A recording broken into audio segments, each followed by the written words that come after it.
Pues es que teníamos idea de tener un micrófono inalámbrico para poderlo mover, ha habido algún problemilla y entonces pues bueno, nos apañamos y haciendo un poquitín de esfuerzo de oído y de yo de voz, pues nos llega todo. Para mí es un placer hoy, muchísimas gracias a todos por vuestra presencia y para mí es realmente un placer el poder estar aquí y el poder estar con Francisco Jurado Macas, que es amigo entrañable. Yo conocía, le estaba preguntando ahora cuándo nos conocimos y hemos quedado en que aproximadamente hace unos 14 años. Lo curioso es que siendo él de Herrera, un pueblo de Sevilla, yo siendo del Rubio, otro pueblo de Sevilla, y que entre ambos pueblos están a 13 kilómetros de distancia, que yo además he trabajado en Herrera pues muchísimos años, que he estado yendo porque tengo bastantes amigos allí, y donde he estado trabajando dando clases, que después he ido muchísimas veces. Sin embargo, no nos hemos conocido allí, y no nos hemos conocido porque él, en la fecha esa en la que yo iba por allí, pues estaba con trabajo, con cuestiones de familia, estaba en otra zona, primero en Sevilla, después en San Sebastián y después en Barcelona. De manera que lo que son las cosas de la vida, nos encontramos aquí hace como unos 13, 14 años y desde entonces nos ha cesado nuestra amistad. Hemos dado muchísimos paseos, caminatas enormes durante el verano, en las que él me está hablando de sus aventuras en el mar, que es su pasión, y ha despertado mi curiosidad tanto que al día siguiente, cuando íbamos, pues era la charla, volvía de nuevo otra vez a ir sobre los mismos derroteros, el tema marino. Él entra en el tema de mar, aunque le gustara antes, pero el mar cincela la personalidad de la gente que está en el propio mar. Y en su caso, pues Paco es un ejemplo de supervivencia, de lucha y de vida. De luchar por la vida. Es un superviviente nato, como en realidad es todo marino. Más en su caso, en el caso de él, que yo no me acordaba cuántas travesías me había dicho que había hecho del Atlántico, y han sido 5 travesías del Atlántico. En un barco que, bueno, que hay que tenerlo para subirse, aunque él lo considera que es muy seguro y todo eso. Pues él tenía su porvenir prácticamente resuelto en Barcelona, donde trabajaba en una entidad bancaria, y estas cosas, estos golpes que no da la vida, pues en determinado momento le dicen que tienen una grave enfermedad, y bueno, es muy grave la enfermedad que dice. La entidad bancaria, dentro del disgusto, tenía mucho que venir allí en el banco, pues se frota las manos porque dicen una ayudita, una paguita, aunque pueda ser buena, de unos meses, y bueno, otro menos. Lo que no contaban es que era un marino el que estaba ahí, con una fuerza de voluntad tremenda, para ponerse en el futuro a navegar, olvidarse de esa terrible enfermedad, la tiene completamente superada y ha cruzado en ese tiempo los mares, el Atlántico, como digo, 5 veces, el Mediterráneo, como dice la canción, de Algeciras a Estambul, de este a oeste y de norte a sur, unas cuantas de veces, y le ha dado tiempo, hace como 5 o 6 años, me dice José Manuel, no contamos las cosas que tenemos pendientes, me dice José Manuel, voy a inscribirme en la universidad y voy a hacer el curso de acceso para hacer historia del arte. ¿Cómo lo ves? Y yo, conociendo ya, como naturalmente conocía sus aventuras, pues seguro que lo saca. Claro que sí, lo van a sacar. Lo sacó. tanto que una vez terminado, hace ya 2 años, con el colegio fulano que veces que empezamos, hacer la carrera, pues dice, y ahora me voy a apuntar a hacer historia general, que es lo que está haciendo ahora, no que la duda de que se nos haga. Porque eso es lo más, detrás de todo ese esfuerzo, detrás de esa voluntad, está la voluntad férrea de cruzar el mar en solitario. Yo me subí en el barco una noche y cuando yo me acosté, estuve durmiendo allí, cuando yo veo en el camarote, no el camarote, la parte de debajo del barco, la bodega del barco, y veo en los ojos de Güey, me parece que era más, el agua que llegaba casi a la altura de eso. Y tú sabes que te tienes que acostar allí y que el agua está por encima de ti, entra una congoja y yo me decía, ¿qué tiene que ser no cabe un cascarón? Porque, por cierto, pero lo dirá ahora, el barco lo ha hecho él. El barco está construido por él. Es de acero y no es un cascarón, pero tampoco yo tengo claustrofobia. Pero meterse ahí en una travesía, Silvia lo debe saber porque en algún momento, Silvia es su mujer, amiga también, que en algún momento, en muchos momentos le ha acompañado a esa travesía, con el mar picando, y subió allí arriba, y con tratar de solucionar los problemas que se producen en una navegación, en una travesía, desde que se le ha roto un cable, la vela que se le ha desgajado, eso tiene coraje. De manera que cuando me ha dicho ese tipo de cosas, digo, pero vas a hacer el curso y todo lo que se te ocurra lo vas a hacer en esta vida, todo lo que se te ponga por delante. Yo os dejo con Paco, que seguro que le voy a contar lo que tenga que decir, pero sí quería terminar con un libro de un marino, no es un marino, aunque él había nado, pero que me impresionó mucho y que refleja, yo creo, que lo que es el marino, mucho mejor que lo que yo lo pueda haber dicho. Es un libro de Joseph Conrad, Corazón de las Tinieblas. Pues el Corazón de las Tinieblas hay el protagonista que se llama Charlie Marlowe, está narrando lo que puede ser la travesía que comienza la travesía en su barco para ir al Congo, desde el Támesis hasta el Congo. Y dice esto, que yo creo que es muy corto, que refleja perfectamente lo que dice. Dice, la mayoría de los marinos llevan, si uno puede expresarse así, una vida sedentaria. Sus mentes pertenecen al género de los que se quedan en casa, ya que su casa, el barco, va a todas partes con ellos. Y lo mismo ocurre con su país, que es el mar.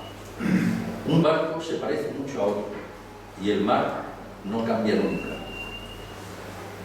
En la inmutabilidad de su entorno se deslizan las riberas extrañas, los rostros extraños, la cambiante inmensidad de la vida, sin que estas cosas estén veladas por un sentimiento misterioso, sino por una ignorancia ligeramente desdeñosa, pues no hay nada misterioso para un marino salvo el mar mismo, que es el dueño de su existencia y es tan inescrutable como el destino.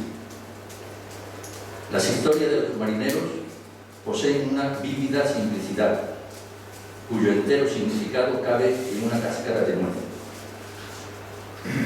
Pues, aunque su barco no es una cáscara de nuez, y todo lo que tenga que decir seguramente tampoco cabe, pues os dejo sin más con Paco. Muchas gracias. Muchas gracias.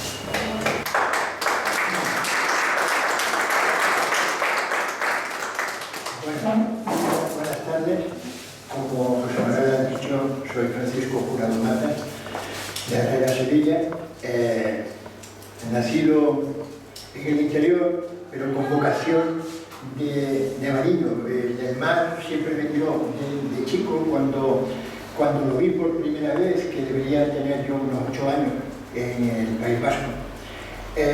No me pareció nada extraordinario, claro que lo veía, primero lo vi desde Pasaje, la ría de Pasaje, aquí hay una zona muy cerradita con una entrada que da al mar, aquí me pareció que era como una laguna, un poco más que una piscina.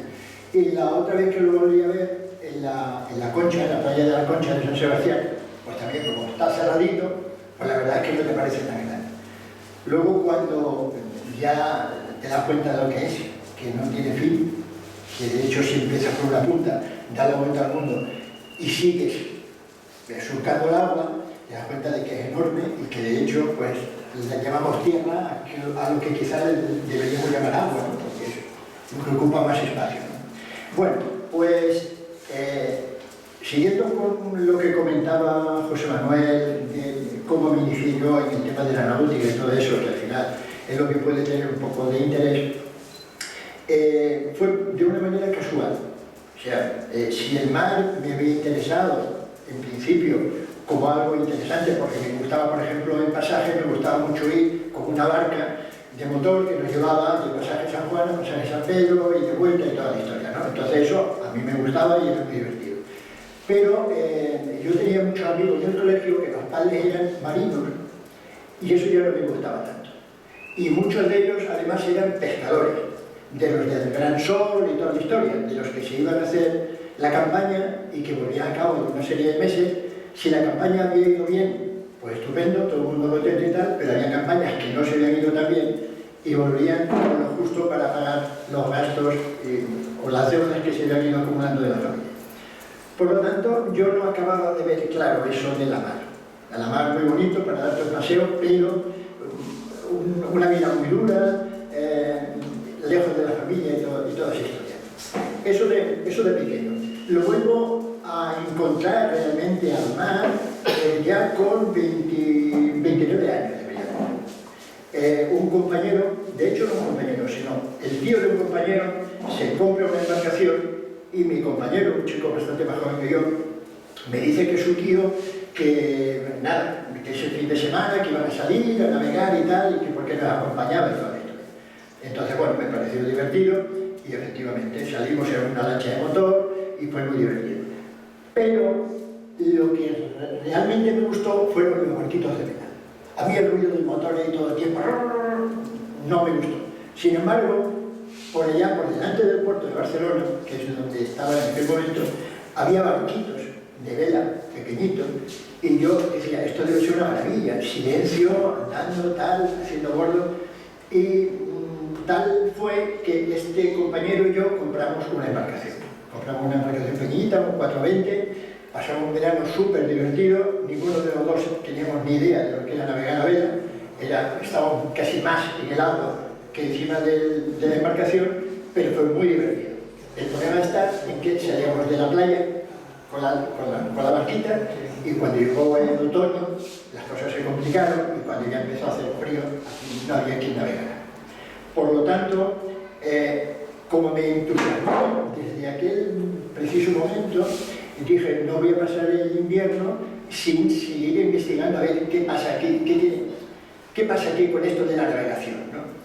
Entonces me voy a la escuela náutica y pasé el invierno yendo a la escuela y bueno, y en la escuela pues de hecho me saqué el patrón de embarcaciones deportivas, de motor y de vela, que era lo que se sacaba entonces.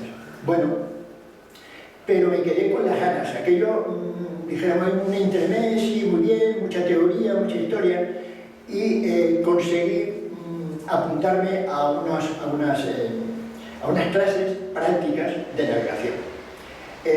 Y entonces eso ya fue otra cosa. Tuve la suerte de coger a un patrón que se llamaba Jordi Altimira, es un hombre que había escrito algún libro sobre temas de barco, un enamorado de la mar, y este nos hacía, bueno, el compromiso con él era que salíamos a navegar sí o sí, hiciera el tiempo que hiciera. Esto era una condición sine qua non, el que se descolgara un día, que no volviera.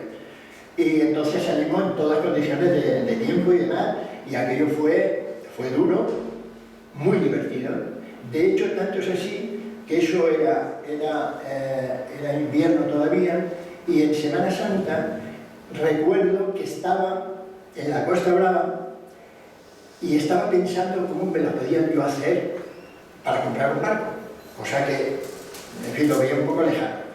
Pero me acabé de entusiasmar cuando vi un barquito, luego supe que eran franceses, una parejita que iba navegando paralela a la costa, iba en dirección de Francia, ¿no? Y yo decía, es que esto tiene que ser un sueño, de la manera que van navegando esta gente tranquilo en una parejita, tal, no sé qué.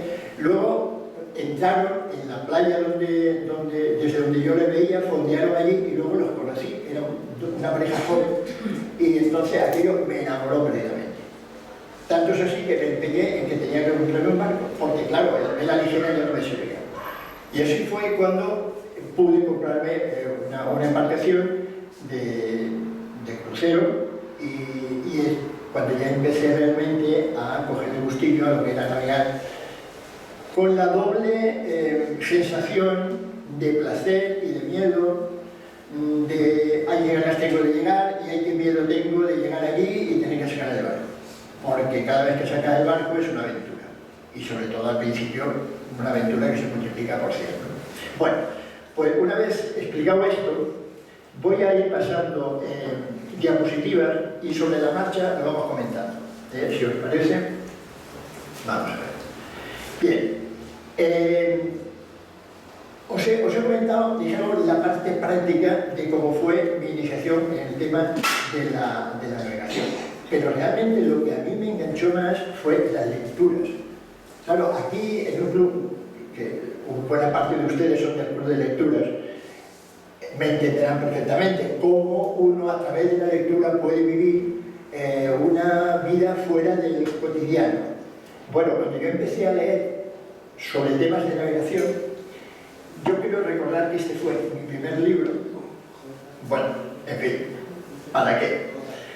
Resulta que este buen señor, que además era un tanto hippie, en aquellos entonces ya lo que se llevaba, pues había participado en una regata y no solamente había dado la vuelta al mundo, era la regata, sino que dijo, pues no vuelvo ahora, que bueno, que hubiera podido llegar porque iba él por delante de todos los demás, seguramente hubiera llegado, dijéramos, campeón y toda la historia.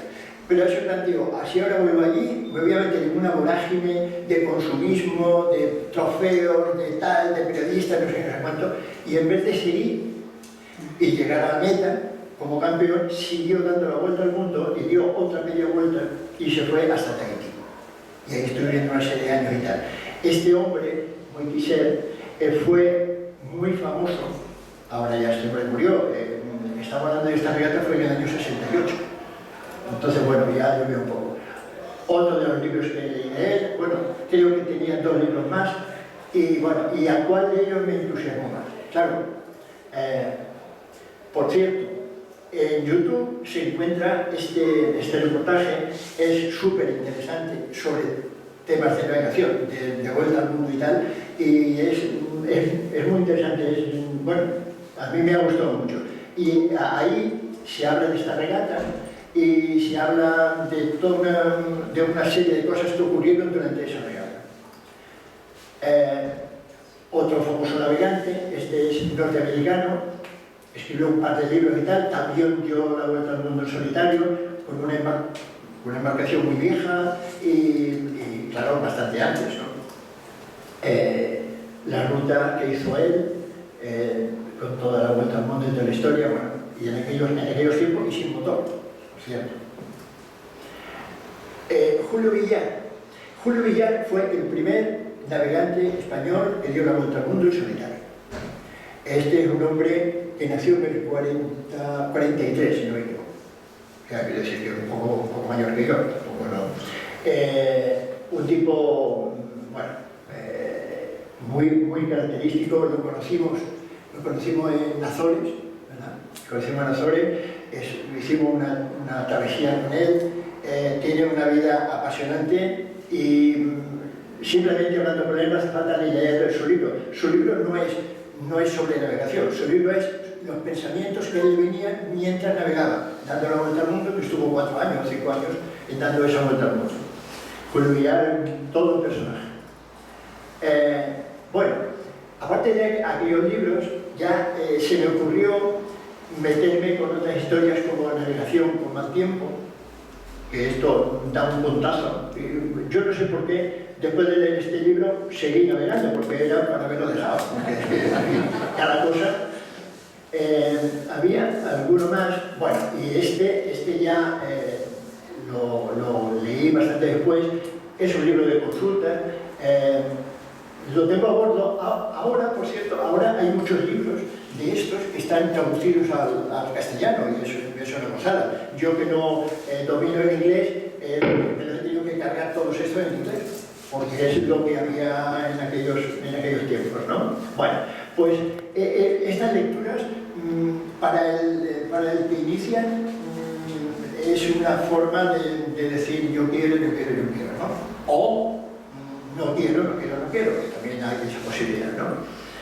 Bueno, después de toda esa lectura, o mientras esas lecturas, va uno, y este era el libro antiguo que se utilizaba para sacar el título de patrón Elías, ¿no? Bueno, pero una vez dicho esto, el tema de navegar es muy amplio, ¿no? Porque todos estamos hartos de ver ahí una cantidad de barcos, unos cruceros maravillosos, y vemos unos yates que para qué y toda la historia. Y bueno, yo mientras vas por ahí, por ese mundo de Dios, vas viendo barcos, y como es la afición de uno, pues le vas haciendo fotos, ¿no? Y bueno, recuerdo haberme cruzado con él en Mesina, en el estrecho de Mesina. Bueno, ¿para qué? Imagino que irían bastante cómodos ahí. Esta foto, sí, esto es, ¿cómo se llama? Tira, ¿cómo se llama esta? Santorini, exactamente. Vale, bueno, esto también me dio un poco. Ahí, por cierto, estuvimos navegando en esa bahía y no hubo forma de encontrar un sitio para fondear. O sea, es un sitio, mucha profundidad, hay mucho crucero, y para barcos pequeños es que no hay manera. Pero bueno, por lo menos hicimos el gustazo de navegar por dentro y hacer alguna foto y toda la historia, ¿no? Bueno, un barco en el que navegué no era mío, simplemente navegué en él, y bueno, son formas de navegar más cómodas, con barcos bonitos y lujosos, y hay formas de navegar no tan lujosos ni tan cómodos, como son las changadas del nordeste de Brasil. Con estas changadas yo me las he llegado a encontrar hasta 60 millas de la costa, faenando.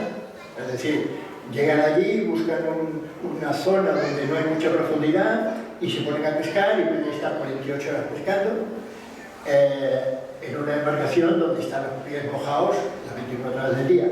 Pues bueno, pues así se gana la vida, es lo que hay, ¿no? Y con temas tan rudimentarios como un explote como este. Que esto, dicen, bueno, pues lo usan. Y están ahí y generalmente vuelven, que es lo importante. Yo, bueno, no he llegado ahí. Esta fue la embarcación del Mistral. Esta embarcación fue de Julio Villar. Esto es un barquito de vela de 7 metros. Él compró el casco, lo trabajó por dentro y, bueno, y se puso a navegar. De hecho, y con este yo lo hago todo el mundo. Él me contaba que cuando él salió de Barcelona, con el barco él se pensaba que se iba a navegar. Cuando llegó al estrecho, se dio cuenta que no tenía ni idea. Y estuvo por aquí por el estrecho aprendiendo a navegar hasta que finalmente se atrevió a cruzar el Atlántico, ¿no? Pues con este barquito pues se hizo la vuelta al mundo. Bueno, esta es una chica, Arturo, esta de la izquierda, ya murió en un accidente, pero un accidente de helicóptero, no tenía nada que ver con la navegación. Le llevaba la novia del Atlántico, una navegante muy conocida y tal, y si se fijan, su barco es de lo más espartano, ¿no? En fin, de lujo ninguno, ¿no? Pero bueno, hay gente que se lo monta mejor, como este señor que se hace su propio barco, su propia embarcación, que es aquel señor de en medio, canoso. Este es el señor Llombard, es el mestre d'aixa de Ciudadela, en Menorca. Este señor ya está jubilado, pues él cuando se jubiló se hizo su propia embarcación, su menorquina, y ahí fue una de las últimas veces que estuve con él. Ya la tiene en el agua, ya está navegando y bueno, el hombre pues encantado la vida. Todo hecho a mano por él y con la ayuda de su hijo, que es el que tiene a su lado. Estos otros dos son amigos. Bueno, este es el 420. No es ni 420, pero es un 420. Esta fue la primera embarcación con la que yo empecé a navegar. Esta fue la embarcación que pude comprar, 28 pies, y con el que me inicié y empecé a hacer sus pinitos. Pude venir hasta aquí, hasta el puerto de Benalmádena con él. Estuve en Cerdeña, las Baleares, toda esa historia. En fin, dio su juego en su momento. Luego pude pasar a este otro. Este es un 35 pies, un Bisés 35. Este es una foto de un Bisés 35, pero era mi Bisés 35, que lo vendió unos señores y tal. Bueno, pues es este. Este que yo me contento con él crucé el Atlántico para allá y de vuelta, y dio un resultado fantástico. Y este es el actual. Este es el Dama de Noche. Bravo. Ay, perdón, el Dama de Noche es el anterior.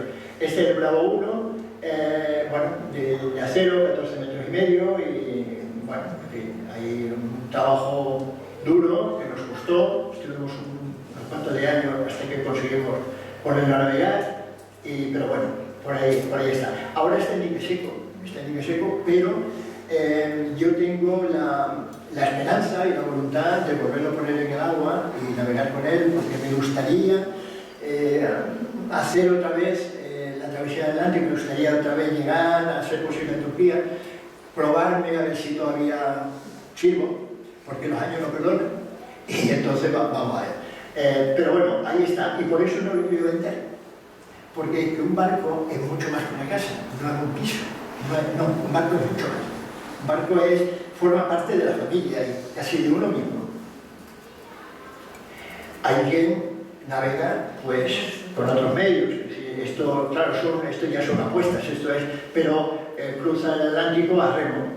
Este señor y este otro de más aquí, pues esto parece un bidón, pero bueno, cruzó el Atlántico también. Por cierto, que la última vez que salió, ya estando por allá, ya no volvió.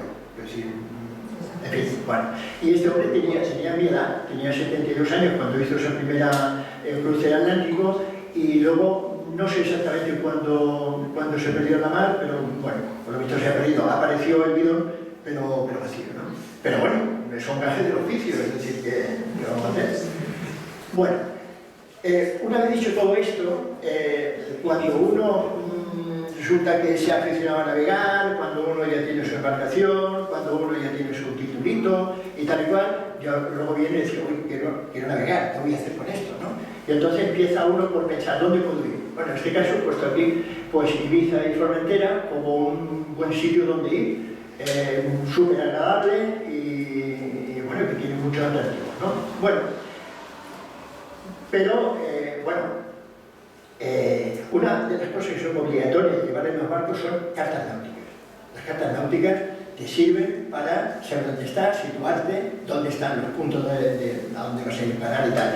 Hay cartas náuticas más generales, como puede ser esta, y hay cartas náuticas con más, bueno, esta es más general todavía, ¿no?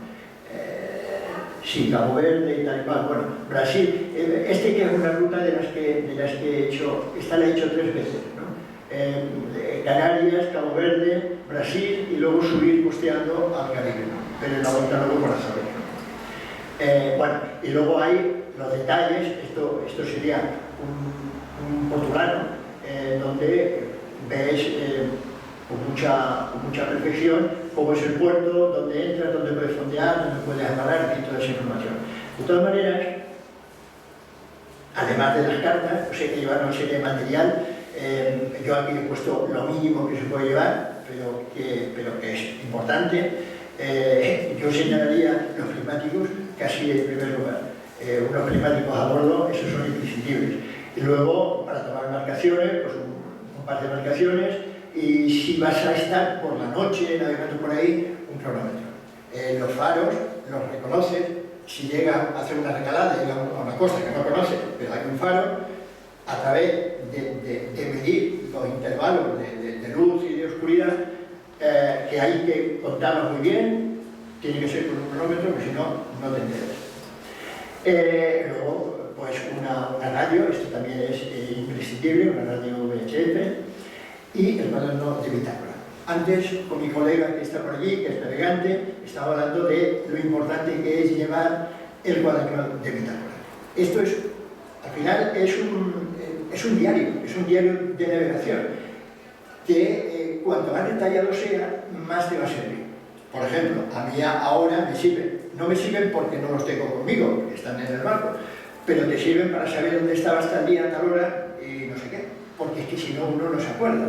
Con los años se desdibuja todo, ¿no? Y al final no sabe, en 1925, ¿dónde andaba yo? Pues si tuviera mi cuaderno de bitácora, me iría allí y diría, pues, estaba aquí o estaba aquí, ¿no? Bueno, pero no, es importante porque ahí se anota la hora de salida del puerto, de qué puerto has salido, qué rumbo llevas, las provisiones que llevas, el agua que llevas, el gasoil que llevas, todo eso anotado. Y periódicamente vas anotando la situación de latitud y longitud, vas anotando si se produce alguna cosa. Ha soplado el viento fuerte del este, pues sabes que el barco se te va a ir cayendo hacia el oeste. Eso, en caso de necesidad, pues hay que tenerlo en cuenta.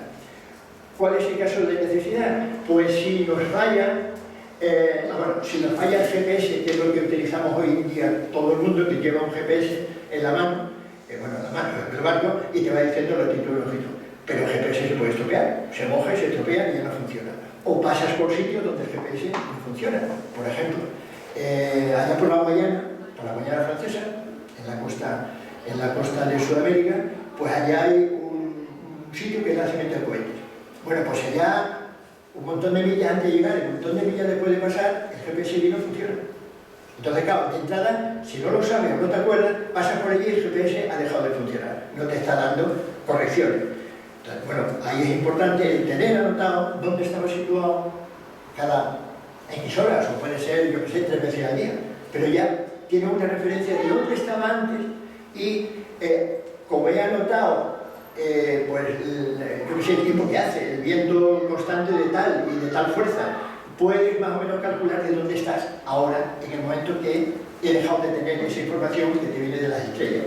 Bueno, esto es otro de los libros prácticamente imprescindibles cuando navegas por ahí, son los derroteros, vienen muy bien detallados. Ahora además se encuentran en castellano, que es una maravilla, y esto sería 2 páginas de un derrotero, ¿no? Que viene, en este caso, el puerto de Sóller, todo detallado y toda una serie de información válida para los navegantes. Entonces, es una maravilla.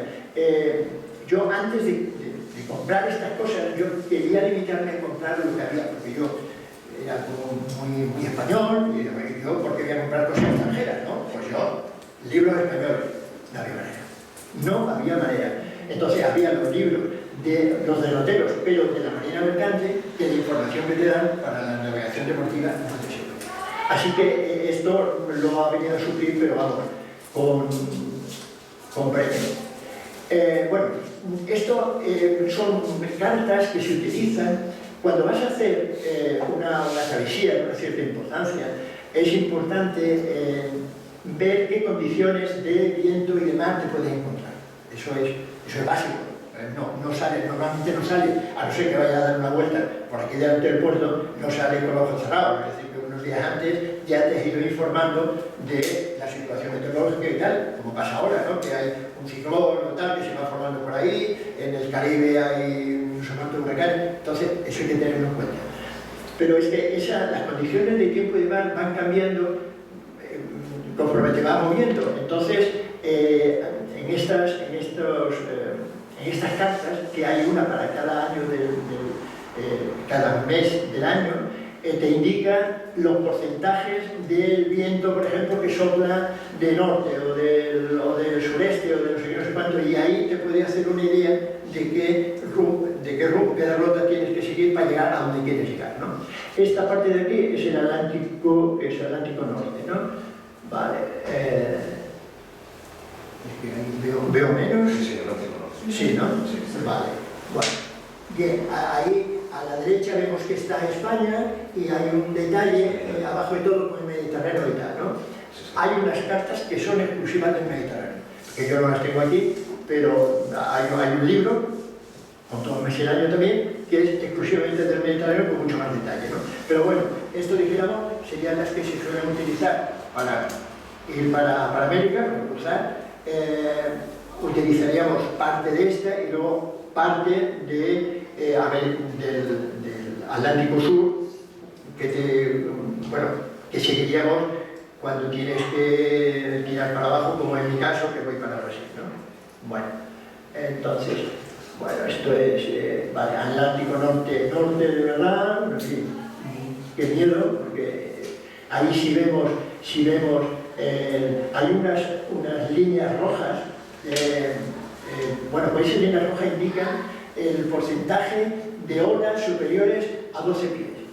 O sea, es decir, que a ser posible hay que estar muy lejitos de ahí cuando llegan estos tiempos, ¿no? Ahí todavía en el mes de agosto todavía, pero estar en enero me parece, en fin, imposible navegar por ahí y menos con un barco de esta característica. El Caribe, en fin, bueno. Bien, sí, mira, el Atlántico Sur, con lo mismo, con las indicaciones de predominio de los vientos, de las corrientes también, que todo eso hay que tenerlo en cuenta. Bueno, luego, con lo que antes ponía, que para navegar era imprescindible, esto ya es, si puedes, si te lo permite el bolsillo y tal, pues muy bien tener un radar, que es estupendo, una sonda, llamada una sonda gráfica y de colores, pues estupendo, puedes ver hasta los pececitos, un piloto automático, esto es básico, si no te quieres morir al timón, y luego estas son las cartas estas que en una tarjeta gráfica o en un USB tienes ahí medio mundo con muchísimos detalles de puertos, de tal y cual, y entonces no puedes prescindir de las cartas de papel, porque esas son obligatorias, pero es mucho más cómodo trabajar con esto, porque ahí además te sale el barco como un puntito y se va moviendo por la carta, o sea que tú sabes en tiempo real dónde está situado ese barco en cada momento, y eso no va a ver, ¿no? Pero bueno, para esto hace falta pues eso, un desembolso que no es militar. Y lógicamente para la travesía, imprescindible, los víveres. Los víveres, en la medida de la cantidad de gente que vayas, de la travesía que sea, y de no sé qué, pues eso, hay que hacer una buena provisión. Y saber cómo estimarlos, tener en cuenta, porque hay una cosa tan tonta, cosa que no hacemos en casa, por ejemplo, todas las cajas de cartón, sobre todo si vas a los sitios cálidos, tienen que quedar en tierra. O sea, que tú compras, pero luego sacas todo de las cajas de cartón y las cajas de cartón las tiras. ¿Por qué? Porque en las cajas de cartón las cucarachas ponen huevecitos. Y tú no te das cuenta y al cabo de 15 días encuentras cucarachas andando por el barco y no sabes qué, y es que han ido para las cajas de cartón. O por ejemplo las patatas, hay que lavarlas una por una, secarlas bien secas y luego estivarlas. Bueno, esos son truquillos de navegante, pero que hay que tener en cuenta, porque si no es que luego tiene un pestazo por el barco de una patata mala, o que se te ha llenado de eso, de bichitos, ¿no? Bueno, bien. Entonces, vale, esto ya es el barco navegando. Este es el Bravo 1 navegando ahí tranquilamente, con un poquito de escora, y bueno, y feliz y contento. Esto, si no me equivoco, es por el Jónico, Allí siempre suele hacer vientecito, en verano se navega muy bien, es una maravilla, es muy bonito y no queda tan lejos. Aquí se empieza a animar el mar, aquí ya hay un poquito más de viento, y bueno, aquí ya hay más viento y más ola. Este barco, este no es mi barco, yo iba navegando en él, es un barco de 30 metros. De 30 metros, es un barco que estaba preparado para navegar por los cielos, es decir, que es un barco muy resistente y tal, pero cuando hay oleaje, cualquier barco es una cascada de nuez. Entonces, quiero decir que ahí, cuando viene la ola, y agarra la ola, el agua te puede llegar hasta donde sea, ¿no? Entonces, bueno, esta era nuestra auxiliar que llevábamos arrastrando por la popa. Si no recuerdo mal, esto fue saliendo bueno, esto fue por el Egeo. En el Egeo, en verano siempre hay mucho viento y mar. Entonces, cuando la ola tiene esta altura y no sé qué, no sé cuánto, siempre tienes el miedo de que la ola se te cuele encima, ¿no? ¿Qué puede pasar? Aquí lo está rompiendo, por lo tanto no es tan peligrosa, pero bueno, ya empieza a dar lata. Muchas personas creen que el problema de navegar está en el medio de la mar. Hombre, el peligro puede ser un barco grande, un mercante que se te monte encima, ¿vale? Puede ser un contenedor que esté medio flotando por ahí y no lo vean y te dé un golpe. Bueno, pero realmente el peligro de los barcos está en tierra. Porque un barco en medio del mar sube y baja, y si no se rompe nada, pues lo llevas al rumbo que tú quieres y toda la historia. Pero cuando en tierra no. De todas maneras, esto fue un cabo de esos de amarre, muy gordo, que cogimos en la mar. El problema no es que lo hubiéramos cogido en medio del mar, el problema es que era ya por la tarde y estábamos llegando a tierra. Y ese es el problema, porque el problema está en tierra. Entonces, tuvimos suerte. Aquí mi esposa y yo estábamos llegando al sur de Cerdeña, creo recordar, nos encontramos en esta cosa, quería poner el motor en marcha, el motor no se pone, porque además ya estábamos muy cerca de tierra, no se pone, descubrimos que es que hay esto ahí y conseguimos sacarlo. Hay mucha porquería flotando en el mar, mucha porquería. No ha habido una sola travesía que no haya tenido problemas con cabos, con boyas, con trozos de red. Claro, esto se te engancha a la hélice del motor, te traba el timón y te queda indefenso. Ahora ya no puedes ir donde quieras, vas donde te llevan. Entonces, bueno, aquí sí, creo que se ve. Aquí llevo todavía los pesos de haberme sumergido para conseguir sacar esto, porque esto además es que no pueden ni cortarlo. Bueno, al final lo conseguimos sacar y no pasó nada. Pero es lo que vamos. El miedo que uno tiene es siempre cuando vas a arreglar, cuando estás cerca de tierra. Ahí es donde se puede producir el problema gordo que muchas veces no puedes solucionar. Ese es el asunto.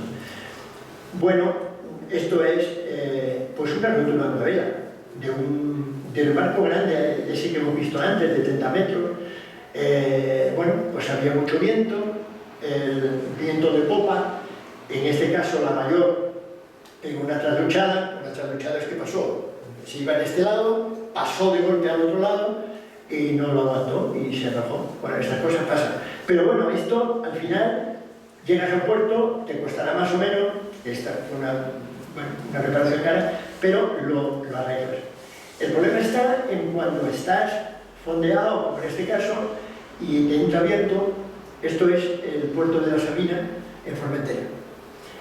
Bueno, esta pobre gente, el barco no le está aguantando el ancla y está garreando y se va contra la pela que hay de allí. Y este otro barco, que hay a la izquierda, azulito, más pequeño, pues ese ya estaba ahí. Entonces, por eso comentaba que el peligro está en tierra. Bueno, esto es el Lefkas, es una isla del Jónico y es una isla que me gusta mucho y he pasado mucho tiempo allí. Señalo aquí donde pone Villa Petros, eso es una bahía muy cerrada. Yo he dejado un barco ahí varios días fondeado y solo y tal, porque tenía que ir a Atenas y toda la historia. Bueno, pues una vez llegando ahí me encuentro que hay un barco por allí en tierra y otros barcos que están por ahí y más barcos por allá. Aquello de la izquierda que parece que han sido fichas de dominó que han caído una detrás de otra. Bueno, pues eso se produce en esa bahía tan cerrada. Entonces, no estás tranquilo con el barco cuando el barco está ahí pegado a tierra. Yo navegando duermo más tranquilo que cuando estoy fondeado. De hecho, ahí me pasé una noche entera despierto porque cada 2 por 3 el ancla gambeaba. Y tiro una segunda ancla y se me viene otro barco encima. Porque claro, no es que ganes tú solo, es que como gané otro que está ahí antes que tú, se te monta encima y ya son 2 el lío. Entonces, no hay sitio donde puedes estar perfectamente tranquilo y decir, no, aquí me doy a pegar suelta. No, siempre con un ojo abierto y el oído ahí tenso, ¿no? Y ya cuando pasa esto, pues ya va qué.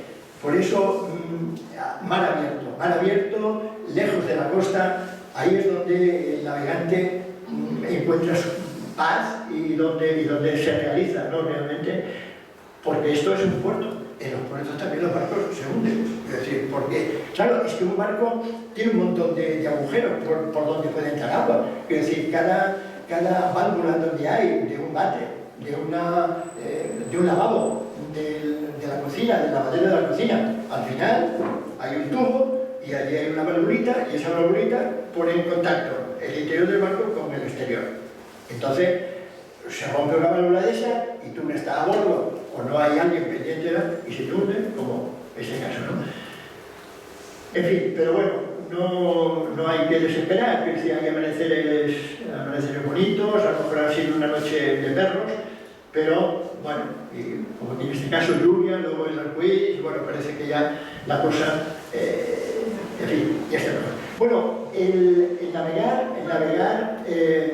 nos permite esto, por ejemplo, aquí ver en primera línea pues una regata de la Copa América. Esta aquí se hizo en Valencia y bueno, y aquí pues sí, tenías que estar pendiente del timón, pero podías ver la regata eso, en primera fila sin nadie por delante, ¿no? Pasar por el canal de Corinto, por ejemplo, es toda una historia. Porque claro, aquí vamos con esta embarcación, pero es que por aquí pasan transatlánticos, que hay apenas, yo qué sé, 20 centímetros a cada lado, te parece mentira, pero pasa. Entonces, bueno, y es una obra increíble, ¿no? Bueno, aquí tenemos a la protagonista por la zona aquella de allí, porque todo tiene que ver en la navegación, 50 sitios súper interesantes y muy característicos. Esta es, si no me equivoco, esta es, ¿cómo se llama? De las Islas Eólicas, de las italianas, de las Islas Eólicas, que están al norte de Sicilia. Esta es, ¿cómo se llama? Stromboli. Es Stromboli. Bueno, Stromboli. Cuando te vas acercando a las islas y te aparecen en el horizonte, te aparecen más pequeñitas, primero ves la nube, luego ves el pico y luego te vas acercando y es una gozada, o sea, es el corazón del arte más fuerte. Te vas acercando, empiezas a ver los colores de la isla. Aquí en este caso vimos toda la vuelta a la isla, hay muchas fotos de ahí porque era muy interesante, y nos acercamos a ver por qué este volcán tiene características de que prácticamente todos los días tiene una salida de gases, de rocas y de humareda, ¿no? Aquí en este caso nos acercamos demasiado y cuando empezamos a ver que caían trozos de piedra gordos que caían rodando y alguno caía al agua y toda la historia, nos quitamos de en medio, como es lógico, ¿no? Pero es claro que no estéis allí y no vayáis a verlo, porque es todo un espectáculo. Además, ruge el volcán y bueno, toda la historia, ¿no? Pero bueno, uno siempre dice, estoy en el agua y me puedo largar, ¿no? Bueno, esa fue una tripulación que tuve, íbamos en un catamarán, todos son andaluces, aquí sevillanos, me parece que hay alguno que es de aquí de Málaga y tal y cual, gente muy simpática y navegamos con ellos un par de años. Amigos de Menorca, con los que te encuentras de vez en cuando y siempre es una gozada, la placidez de estar ahí fondeado con todo hecho y decir, bueno, no lo hemos ganado. El descanso del Guerrero, ¿no? Bueno, este es el descanso del Guerrero, aquí, muchas tardes ahí diciendo. Esto es Lepanto. Bueno, justo delante es donde se celebró la batalla de Lepanto. Pasas por esos sitios históricos y tal, ¿no? Y la verdad es que la imaginación se va, bueno, vuela, ¿no? aquí encontramos este monumento a Miguel de Cervantes y tal, ¿no? Que nos pareció como muy interesante, ¿no? Bueno, y esto es visto por la noche, porque nosotros, el puertecito es minúsculo, en el puertecito caben 2 barquitos y 3 lanchas, nada más. Pero fuera hay una pequeña bahía, más bien pequeña, pero se puede fondear y nosotros estamos fondeados ahí. Y desde el fondeo, luego podías entrar con la Zodiac, que luego aparecerá por ahí. Bueno. También, pues, siempre que si estás en Grecia, pues es raro que no vayas a Atenas, ¿no? Y bueno, hicimos esta foto desde el hotel donde estábamos y tal. Yo procuro, siempre que he podido, si me viene alguien o si no me viene alguien, yo me la apaño para dejar el barco en algún sitio y 3 o 4 días irme a Atenas. Atenas es una ciudad caótica, pero tiene algunas cosas con encanto. Y la Acrópolis, pero claro, el que recuerda la Acrópolis con poquita gente, bueno, lo que nos pasa ahora, el que ha conocido España hace unos años y la ves ahora y dices, pero ¿dónde me he metido? ¿No?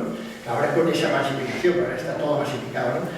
Pero bueno, no deja de tener encanto y bueno, ya está. Ítaca, pues el que más que me lo ha leído a Cavafis, ¿verdad? Y tal, y claro, cuando llegas a Ítaca, pues es un puntazo. Esta es la entrada a Bati, a la ciudad, a la capital, y este es el interior del puerto de Bati, en la capital de Ítaca, con esas casas, esos colores, y el atardecer, esos colores, cremas y tal y cual, es que es increíble. Es que claro, los griegos y los turcos también tienen una concepción de la estética que hay que reconocerse. Es decir, yo no sé si aquí lo tenemos y tal, porque allí mismo en Santorini, aquella iglesia, la típica foto aquella, ¿no? Con la cúpula azul y toda la historia recortada contra el mar. Hombre, eso tiene que haber ahí un sentimiento estético importante, eso no sale de la nada, ¿no? Bueno, pues eso, esto es el sur del Peloponeso. Esto es una fortaleza veneciana. Los venecianos dominaron toda la zona aquella durante mucho tiempo. Corfú estuvo bajo dominio veneciano, en fin, durante no sé cuánto tiempo, pero mucho, y ellos controlaban los pasos y tal. Esto está al sur del Peloponeso, al final del todo. Hay un islote allí delante, pero digamos esta es la parte importante. Aquí estuvimos, los cañones que había en la fortaleza esta y tal cual, que ahora están dando un servicio mejor que el que hacían antes, ¿no? Por lo menos sirve para agarrar los barcos, ¿no? Esto fue, no recuerdo muy bien si fue Izmir o esto era Turquía. Es que me ha pasado una cosa, yo he encontrado alguna foto y la he cogido, pero es que la mayor parte de fotos está en el barco y el barco está en Almería.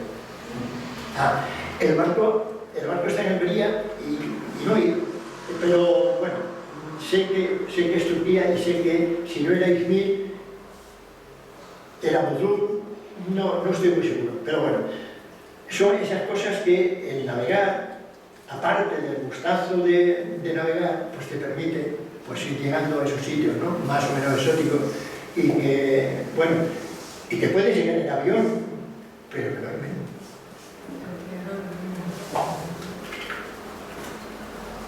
Bueno, encuentras también animalitos por ahí.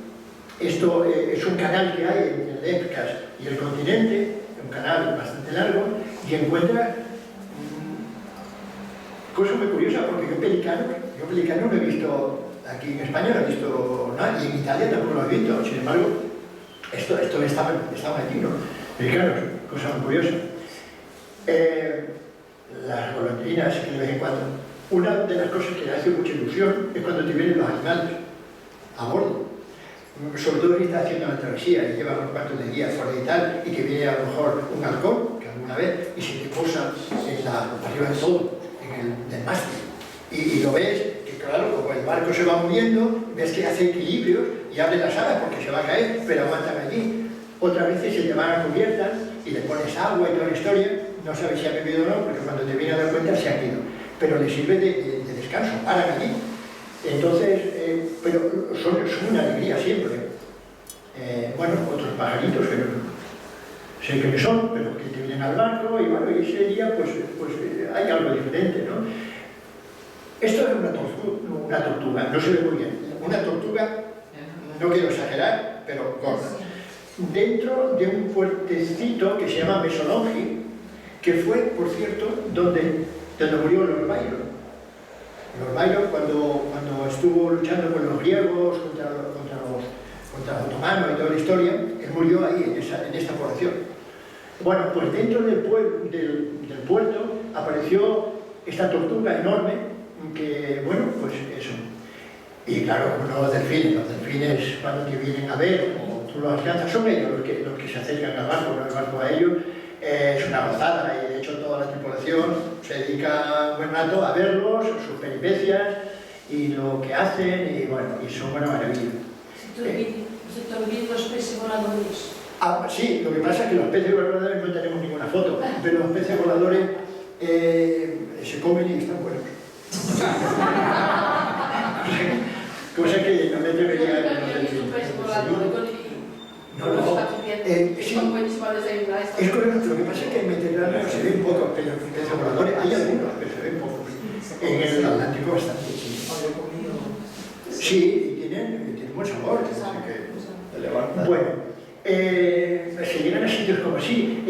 Esta bahía está en el sur del Peloponeso, una isla, en la Fonisos, que aquí Silvia le decía elefantitos, porque le sonaba mejor y bueno, muy bien. Pero bueno, sitios estupendos, bueno, cualquier sitio es bueno para montar un mercadillo, ¿no? Quiero decir que, bueno, la verdad es que hay sitios muy bonitos y sobre todo con muy poca gente.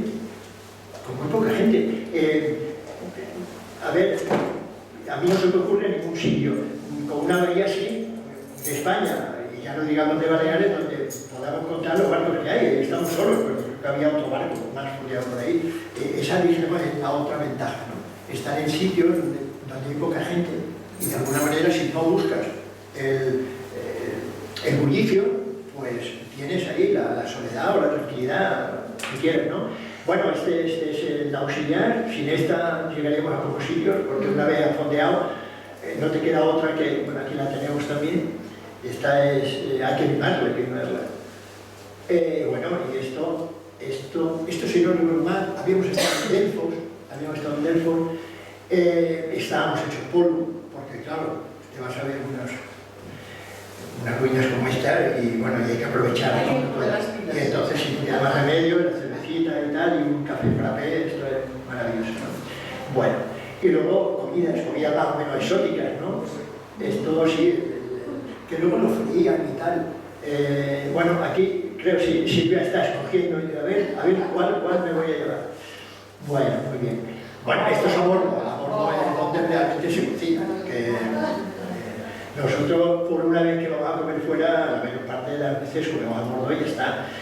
Sobre todo, es un compañero de navegación que íbamos con el barco grande, era el capitán del barco grande, y bueno, aquí habíamos pescado ese dorado, y bueno, aquí otra más en plan cocinita, y aquí sigue preparando, pues, aquí yo no sé si estamos, no estamos navegando porque tenemos las velas y tenemos las copas, pero cuando estábamos haciendo la travesía, raro era, sobre todo en dirección América, raro era el día que no pescamos, y la pesca era o bien atuncitos, o bueno, atuncitos de 3-4 kilos, o bien ya los dorados estos de un buen tamaño. Y entonces cortábamos cabeza, cortábamos cola, dejamos el centro, y en el horno, maravilloso.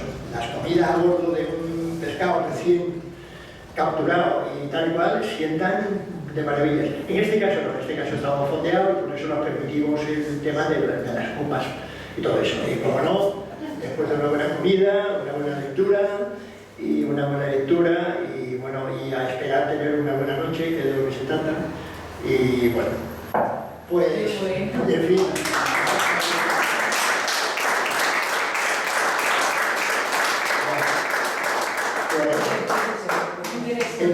Pues nada, yo no quería contar demasiada batallita, porque entre otras cosas, tenemos un navegante por aquí, y si cuento batallita dirá, pero bueno, pero este que... No pasó una vez, a Silvia y a mí, estamos en Trinidad, en la isla de Trinidad, en el Caribe, y estamos en una especie de club muy familiar y toda la historia, y entonces vimos anunciado, porque en aquel club toda la semana había 2 o 3 días de diferentes actividades. Una era, por ejemplo, comida, y entonces de cada barco que quería se llevaba una tortilla francesa, o una tortilla española, o unos canelones, o un no sé qué, o un ragú de no sé cuánto. Y cada barco, el que quería, aparecía por ahí. Había una serie de mesas y compartías, por ejemplo. Bueno, y entre otras cosas, un día vimos un cartel anunciador de que iba a haber una conferencia de unos navegantes. Y entonces asistimos. Resulta que esos navegantes los conocimos.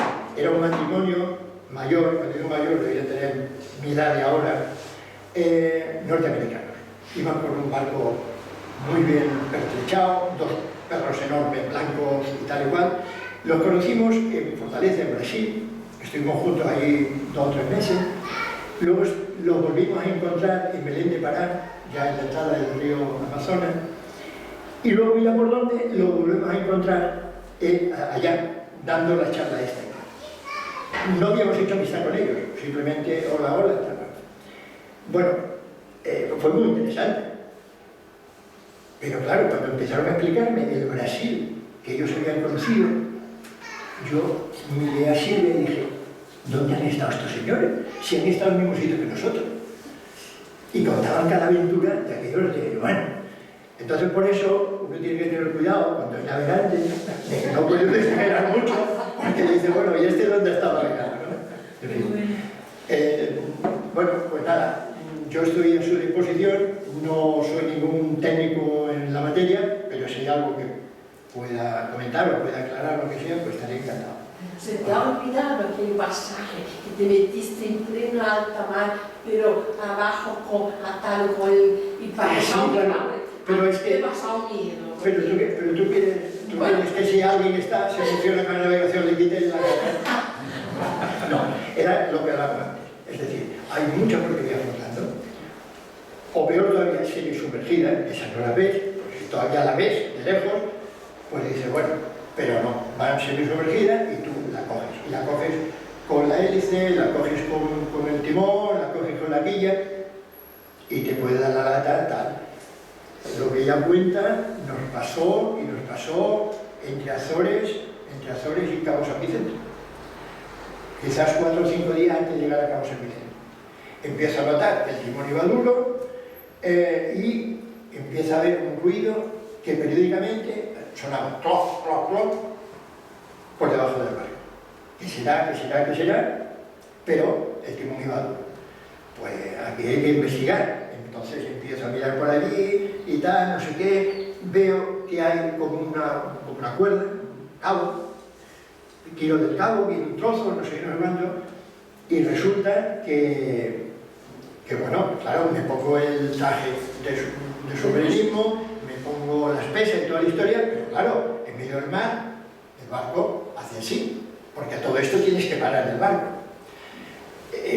Hay una fórmula para parar el barco, pero claro, lo que está claro es que no lo paras y lo dejas quieto, sino que lo paras en que no sigue navegando, pero se queda quieto dando ahí. Bueno, entonces claro, cuando yo me tenía que meter por debajo y la popa, al bajar, siempre hay el peligro que te dé un golpe y te tira por abajo. Bueno, tuvimos suerte de todas maneras porque conseguí sacar la mayor parte de la cuerda aquella, el timón ya iba mejor, pudimos llegar a Cabo San Vicente, llegamos a todo esto, claro, el motor no lo podía poner en marcha. Afortunadamente, los barcos de vela tienen esto, que tienen vela, y con vela, si tienes espacio, puedes maniobrar.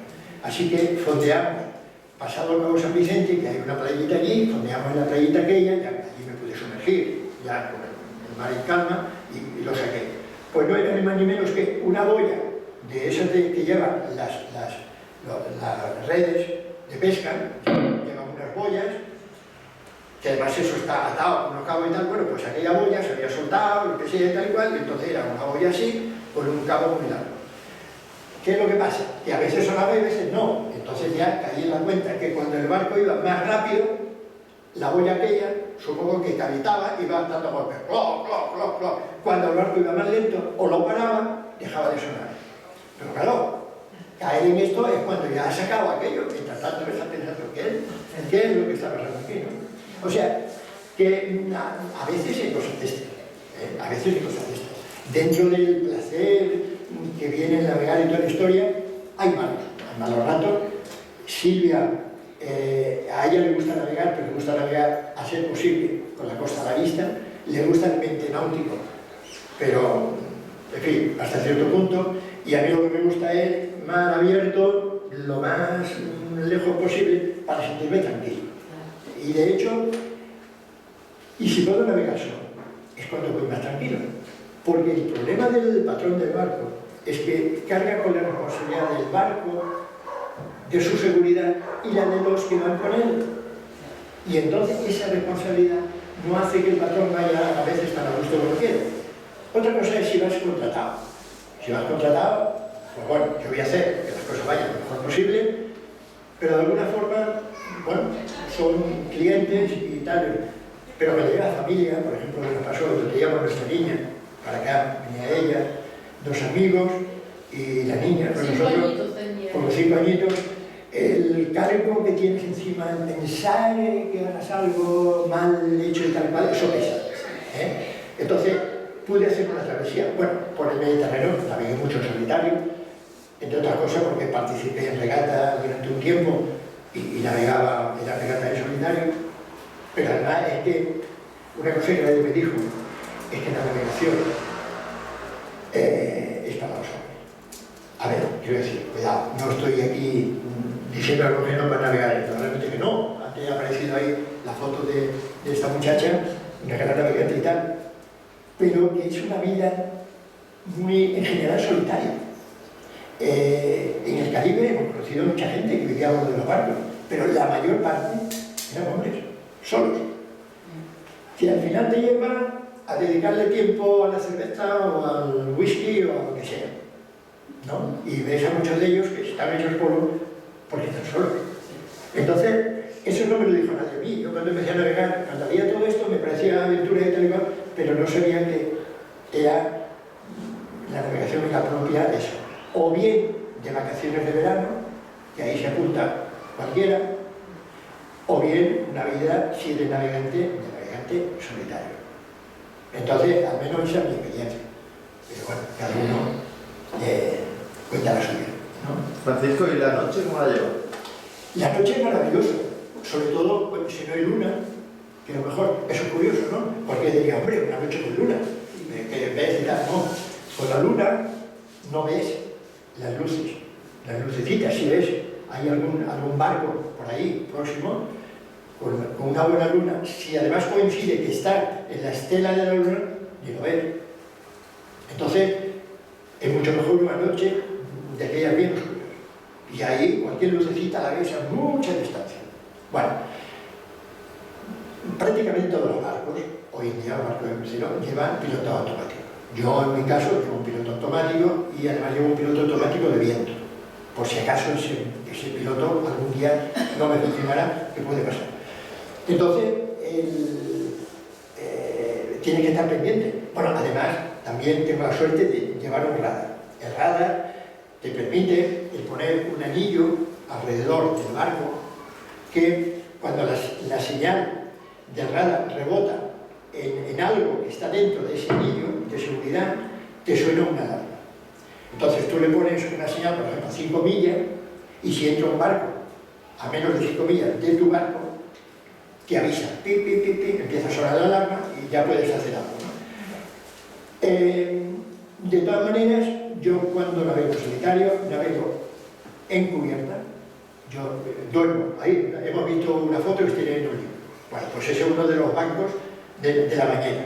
Yo duermo ahí porque ahí escuchas mucho mejor, aunque uno duerma, el oído de alguna manera está ahí pendiente. Los ruidos de un barco de motor se oyen bastante bien. Y luego, de alguna forma, parece como si estuviera uno más alerta, ¿no? Más, que notas más si el barco se mueve de una manera diferente, porque, claro, el oleaje cambia mucho. Por ejemplo, cuando tú te acercas mucho a una costa, cambia el oleaje. Si te acercas tanto, es que hay un oleaje te rebote. No la va, rebota y vuelve. Entonces, tú puedes notar cosas diferentes. Y sobre todo, el oído capta los sonidos diferentes al que estabas oyendo unos momentos antes. Y eso te ayuda a despertar. Entonces, yo lo llevo bien. Ahora, estamos hablando de mar abierto. El Mediterráneo es otra cosa. En el Mediterráneo hay mucho barco de pesca, mucho barco de placer, mucho barco mercante, hay mucho de todo. Y entonces el Mediterráneo no permite descansar mucho. De hecho, me pasó una vez porque yo me empeñé en que quería participar en una regata, no sé qué y tal, y yo salía de aquí, salía del puerto nuestro, y yo quería llegar, llego al Cabo de Gata y había un ventarrón de norte que no había manera, fondeé allí esperando, porque normalmente con el amanecer recambia un poco. Digo, bueno, pues con la recamada del amanecer salgo y a lo mejor cambia el tiempo.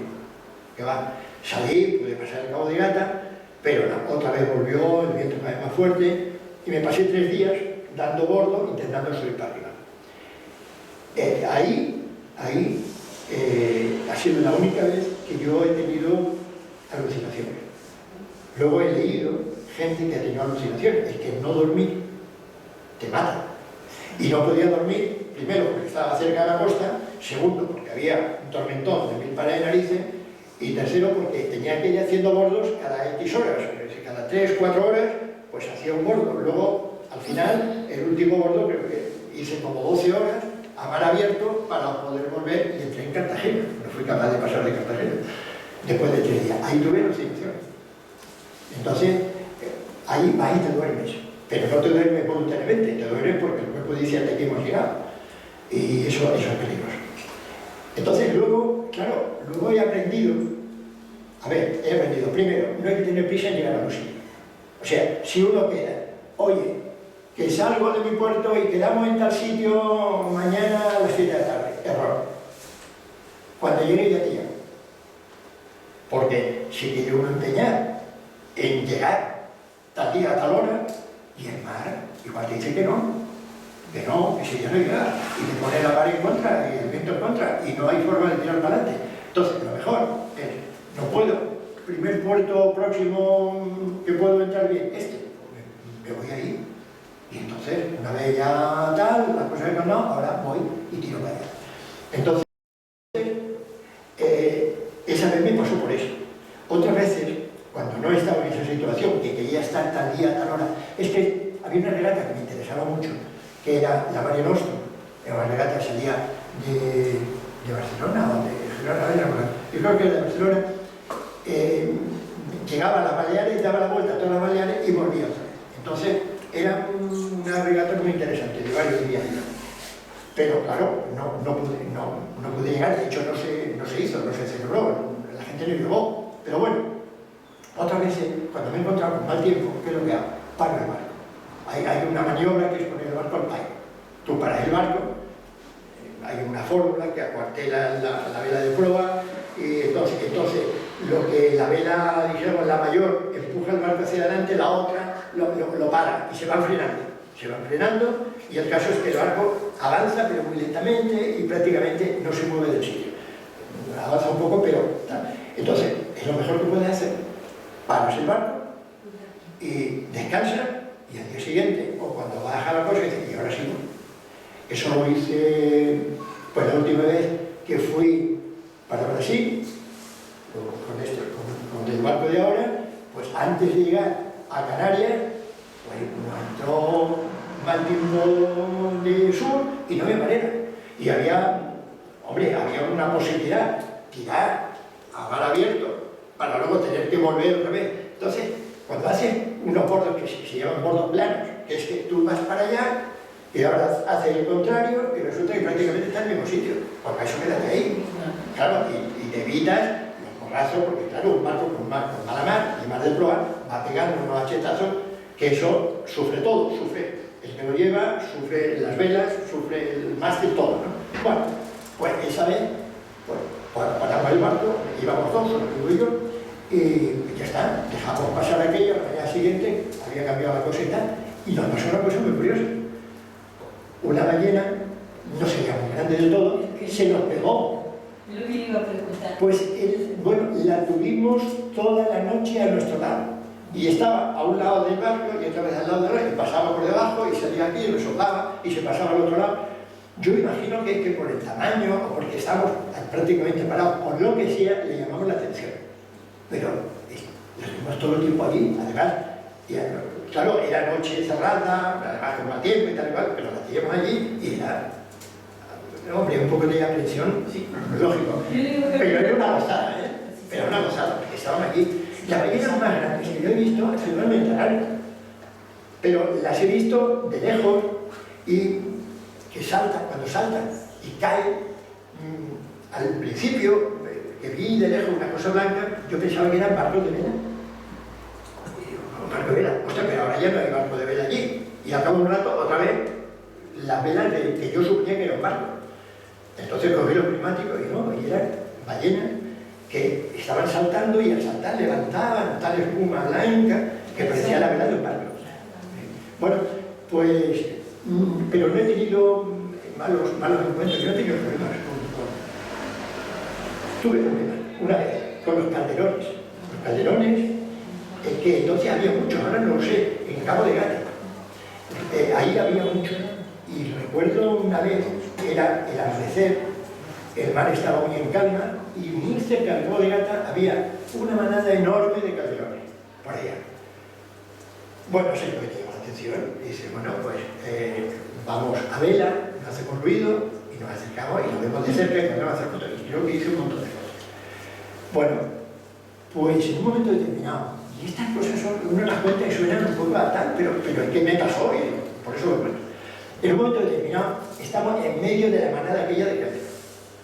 Se abre como un pasillo de los que había muchos, se abre como un pasillo y de lejos se aproxima uno de ellos, grandote, que llega, que vemos que va cogiendo velocidad en nuestra dirección, justo hacia el través del barco, y el tipo justo de agarrarte. De hecho, venían dos amigos conmigo y les avisé, cogeros, que este nos va a dar un golpe, y nos dio un golpe, con la aleta. Al llegar justo a nuestra altura, se sumergió y con la aleta nos quedó así volando ¡Europa! Esto, rápidamente, motor en marcha, y te quitas de medio. Luego me sumergí y vi lo que había pasado y se veía perfectamente la marca de la aleta en la parte, los barcos van pintados por la parte sumergida, ¿no? una patente que es para evitar que se te pegue ahí los crustáceos y toda la historia, ¿no? Pues en la patente había dejado perfectamente la marca de la cola del calderón. Entonces yo para mí, simplemente un aviso, iros de aquí, quitaros de medio, esté molestando, punto. Como tenía toda la razón del mundo, el que le había invadido su territorio era yo y no ellos a mí, pues dije, sí señor, es verdad, es razón, nunca más se me ha ocurrido. Tampoco me he encontrado esas manadas de calderones, ¿no? Pero eso fue una experiencia, pero nunca más he vuelto a tener. Francisco, vi la letra que has dicho, esta es Corfú, en Grecia. Lefkas. Sí, Lefkas. Si vienes desde arriba, primero está Corfú.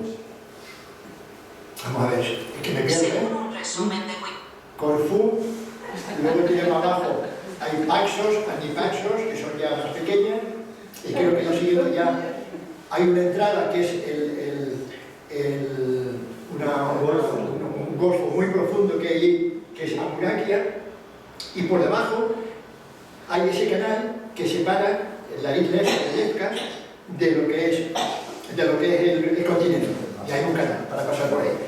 Y ya por debajo, frente a esa isla, es donde está la islita aquella de Escorpios, del famoso Nasis, que a nosotros nos suena más, pues está allí esa isla. Luego más abajo hay otras islas, otras islas más pequeñas, que ahora se me han dado la cabeza. Bueno, Ítaca, que queda más abajo. Bueno, ahora me pasa una cosa con la edad. Se me van las palabras. Quiero que hagas. Eso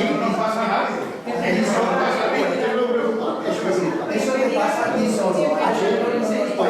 Me preocupa extraordinariamente. Yo quería hacer una pregunta.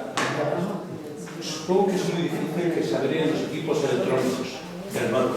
En caso de avería de los equipos electrónicos, de alguna manera ustedes, como antiguamente por las estrellas, ¿tienen conocimiento un poco del tema del firmamento para poder navegar? Pues, mira, te explico. Yo intenté, en un momento determinado, tomar las alturas y toda la historia como se está. Vale. Desde una embarcación pequeña, eso tiene WhatsApp. Cuidado, no es que no se haga. Se va moviendo. Claro, es que es muy difícil. Y además, ahí en medio del mar, de este no se está quieto, no sé qué, hay forma de encontrar el horizonte que se te mueve, tal. Yo no he conseguido hacerlo. En la primera travesía, que fue el 93, llevamos estándar. Y el capitán, el dueño del barco, él había hecho alguna clase de esto. Y conseguimos, en Canarias, en el muelle, sí que conseguimos tomar alguna recta. Pero en medio del mar, yo no soy capaz. Ahora, lo que sí llevo a rajatabla es el cuaderno de bitácora. Yo periódicamente, 3-4 veces al día, yo tomo nota de la posición que me está dando el GPS. Por cierto, llevo 2 GPS. 2 GPS, además de estos portátiles. Que por cierto, quería haber traído uno, pero al final no me he acordado. Pues llevo 2 GPS. Entonces, yo tomo la situación a la hora que sea, tal, y al cabo de varias horas vuelvo otra vez a tomar esa situación y lo anoto en el cuaderno de bitácora. Y anoto alguna otra cosa más. Por ejemplo, si he puesto en marcha el motor o no, porque una de las cosas que me lo he comentado, pero cuando hace una travesía, por ejemplo, en la travesía de ida para América es muy difícil que te falle el viento, te puede fallar, pero si te miras bien las cartas estas donde te vienen indicados los vientos predominantes y las corrientes de las historias y escoge el momento oportuno para pasar y no te sales de ahí, difícilmente te va a faltar el viento. Ahora, en la vuelta es muy diferente. La vuelta, si sales de las pequeñas Antillas, ¿no? De las de más arriba, San Martín es la que se suele salir con más frecuencia porque tiene muchas instalaciones, hay un lago interior donde puedes fondear mientras preparas el barco y preparas todo y tal. Bueno, si sales de allí, hay 2 opciones. Tira en línea recto a Azores, con lo que te puedes meter en medio del anticiclón de las Azores, y entonces hay que lleve combustible suficiente para llevarse, o bien tiras para arriba, vas buscando Bermudas, buscando los vientos predominantes allí, que son del oeste y que van, dijéramos, en dirección a Europa. Pero el problema está que cuando tiras ese camino, te puedes encontrar con borrascas que sean más fuertes de lo que tú te pensabas y entonces te hagan tirar para abajo. Y he conocido más de uno que ha hecho esa travesía, que ha tirado para arriba y que luego han tenido que ir cediendo terreno huyendo de la borrasca. Hasta que, cuando ha pasado la borrasca, se han encontrado otra vez con calmas, las calmas del anticiclón de las Azores. Con lo que otra vez vuelven a tirar para arriba para buscar otra vez viento. Y entonces van haciendo unos dientes de sierra que, por ejemplo, en una travesía que hicimos 3 barcos juntos, bueno, juntos en conserva, que se llama, ¿no? No íbamos juntos, pero íbamos en la misma dirección, salimos el mismo día y toda la historia. Bueno, pues nosotros que llevamos el barco más pequeño, llegamos 24 horas antes que los que llevaban barcos más grandes. Porque a las 24 horas de salir, cuando en principio habíamos hablado cómo íbamos a hacer el camino, ¿no? Pero luego resulta que en uno de los barcos había una chica que era alemana, muy capitana ella, y se empeñó en ir a buscar los vientos hacia Bermuda, para arriba. Y eso iba en contra de lo que habíamos hablado. Yo dije, bueno, vosotros tiran para arriba, que yo sigo lo que habíamos hablado y previsto. Nosotros hicimos, porque es la tercera opción. La tercera opción es, tú sales aprovechando el viento que tienes en aquel momento, allá, en la isla aquella, ¿no? De San Martín, en este caso. Aprovecha el viento que tienes. Y lo vas aprovechando todo lo que puedes, ¿vale? Todo. Si el viento te falla, entonces rumbo directo a Azores. A motor. Antes o después te va a volver a entrar viento. Lo vuelves a aprovechar otra vez. Pero ni te vayas para abajo ni te vayas para arriba. O sea, si vas a motor, aprovecha lo máximo posible ese rendimiento en línea recta, y si tienes viento, aprovecha. Bueno, pues para hacer eso con esa teoría hay que calcular llevar combustible como para 1000 millas. Como para 1000 millas. Porque hay mucha posibilidad de que te quedes por ahí colgado, de que te falle el viento, y la intención de las Azores, como se ponga potente y suba para arriba, te quedas en medio, y eso es un calma que puede durar días y días y días. Claro, mientras vas andando, pues bueno, más o menos que vayas lento no pasa nada, pero quedarte quieto, estático, en medio del mar, el barco moviéndose y tal igual, eso desespera a cualquiera. Entonces, lo que se recomienda cuando vas a salir para esa travesía es decir, llevar combustible para 1000 millas. Y ese dijéramos, rumbo intermedio entre ir en línea recta o ir buscando norte para ir a buscar las borrascas, dijéramos, que vienen del lavador y de la historia, pues una cosa intermedia. Si tú aprovechas viento todo lo que puedes, que te hace ir yendo a norte, pero no demasiado, y vas girando en la medida que el viento va girando. Y cuando no queda más remedio, pues no es eso. Ya. Hemos visto unos mapas, ¿no? Sí. Tú hablabas de lo que significaban los colores, el verde, el rojo, ¿no? Pero había también unos ramitos azules, así todo como por todas partes.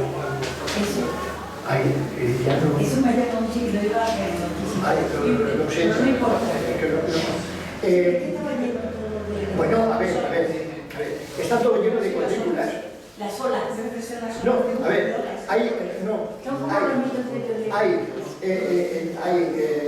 dijéramos, cuadrículas que están entre los paralelos y los medianos, ¿no? Y entonces está todo cortado en pequeñas cuadrículas. En medio de la cuadrícula hay un circulito y de ahí hay una serie como de flechitas.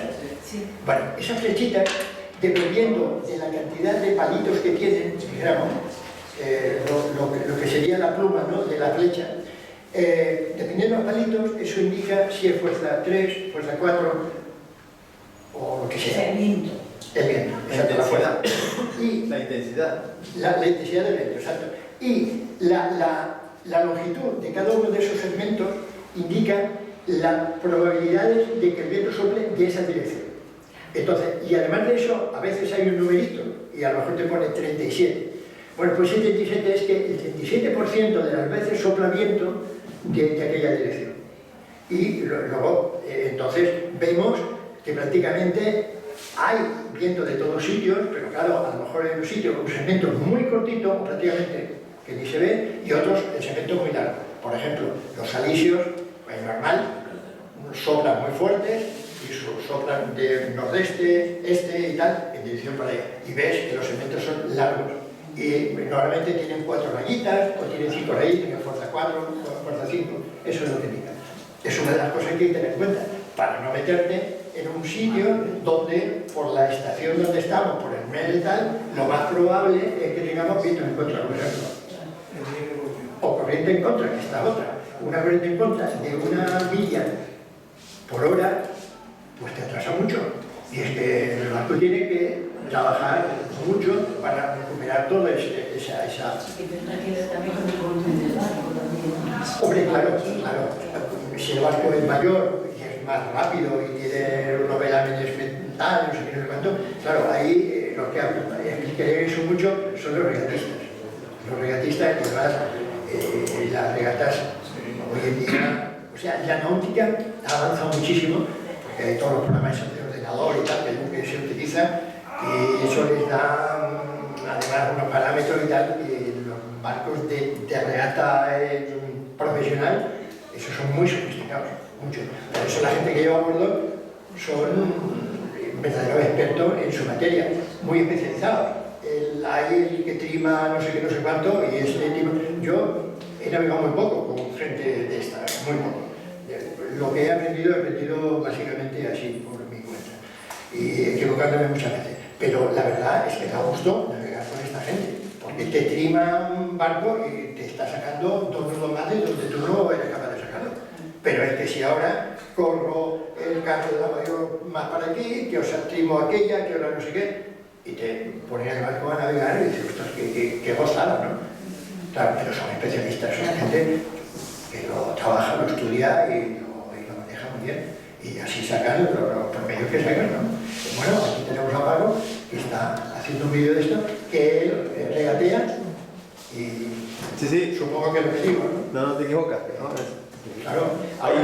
Hay casi siempre 7 personas, 8 en un barco, y cada uno se encarga de una cosa, hasta de tirar del rabo, que se llama, que es cuando haces un bordo, uno tira del cabo, Sí. se encarga solamente de eso, o Ahí. gente que solamente hace barco. Pero uno tiene su... Ahí está, con un buen patrón que sepa llevar tal y lleva el conjunto del tema, con un buen navegante que dé buena idea, con una buena información meteorológica y tal, porque esas regatas importantes y tal, esos tienen un equipo en tierra que es a veces mayor que el que llevan a bordo, estudiando todo. Vamos. Y Francisco, una cosa que te dijo este hombre es que también cuando estudias el patrón te preparan para que todo falle.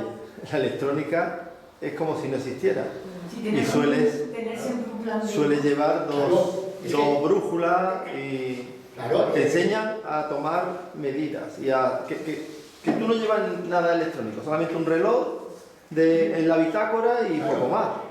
Hoy en día hay al alcance de los navegantes, hay ayuda a la navegación, que es una maravilla, que hace unos años estaba solamente al alcance de los barcos mercantes.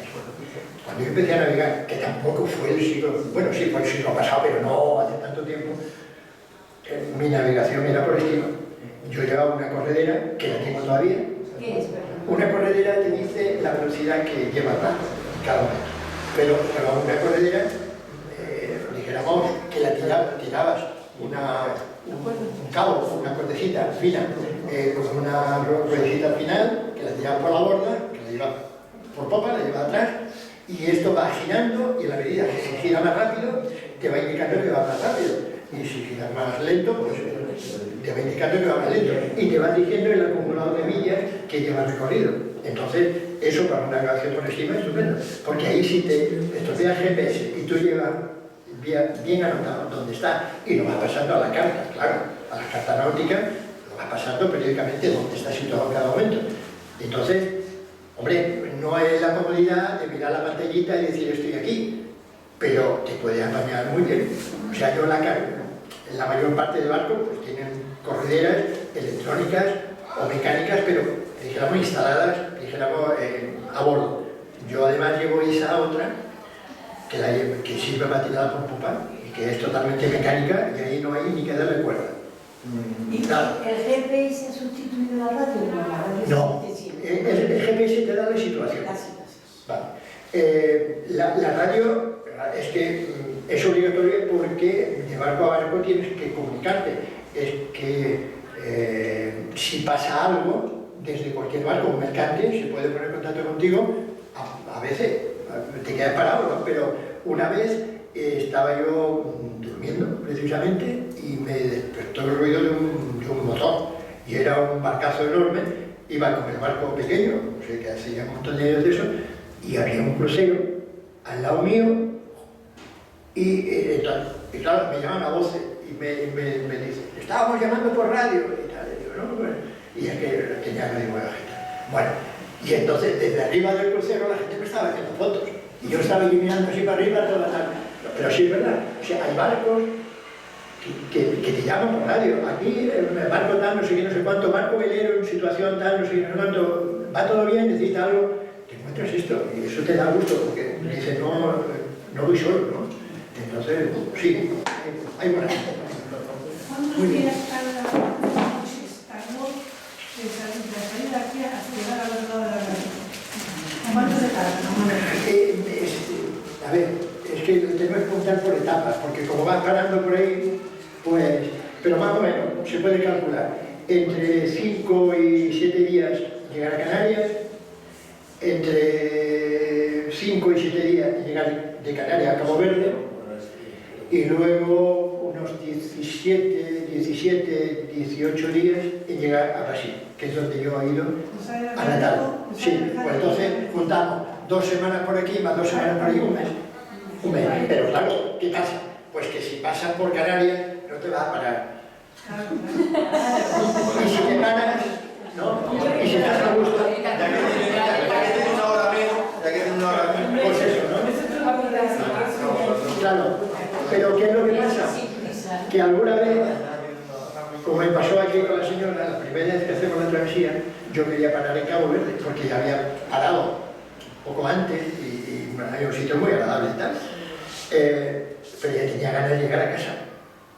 Y a mamá y a mi casa y pasamos por el medio de la isla de Cabo Verde, entre una isla y la otra, pasamos de largo, no paramos tampoco en Fernando de Noroña. Bueno, quería pasar la Navidad con su familia, yo lo entiendo, pero no paramos en Fernando de Noroña, que también es un archipiélago volcánico de Brasil, muy cerca de la costa de Brasil, que hubiéramos podido parar, y está ahí un par de días y tal. No paramos. A la casa. Bueno, pues vale. Sí, claro. Pero para el navegante, realmente el navegar es como la vida. Lo que hay entre cuando sales del puerto, que es el nacimiento, y lo que hay cuando llegas, que es la muerte, es realmente lo que vale. La travesía. Eso es lo que diferencia al navegante de alguien que, bueno, sí me gusta, pero... Es adrenalina. Sí, es adrenalina, el refuerzo de algo interior que está por ahí, es llamarte tonto un montón de veces, ¿quién me ha llamado a mí meterme en este fregado? Sí, pero también exactamente, la satisfacción del deber cumplido, el saber que he salido de las dificultades que se han ido presentando, ahí está, ¿no? Entonces, bueno, hay esa ambivalencia, ¿no? Que, bueno, es lo que supongo que nos llena. Tendría que escribir tantas cosas, pero vamos a ver si conseguimos. Seguro que sí. A ver si conseguimos escribir. Sí, pues nada, muchísimas gracias.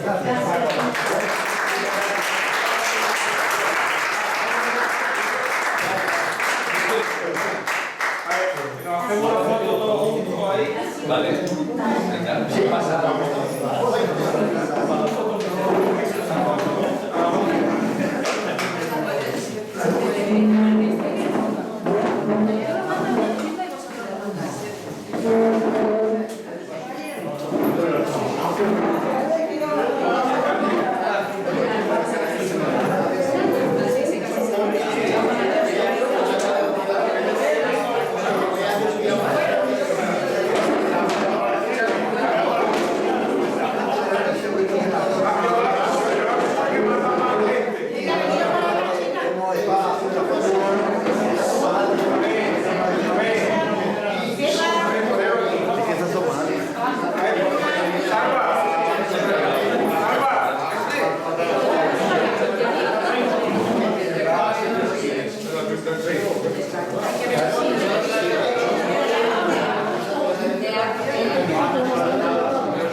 Estamos, miramos todo. Dientes. Qué serio. Listo. Después vamos a parar, ya no tenemos mascarilla.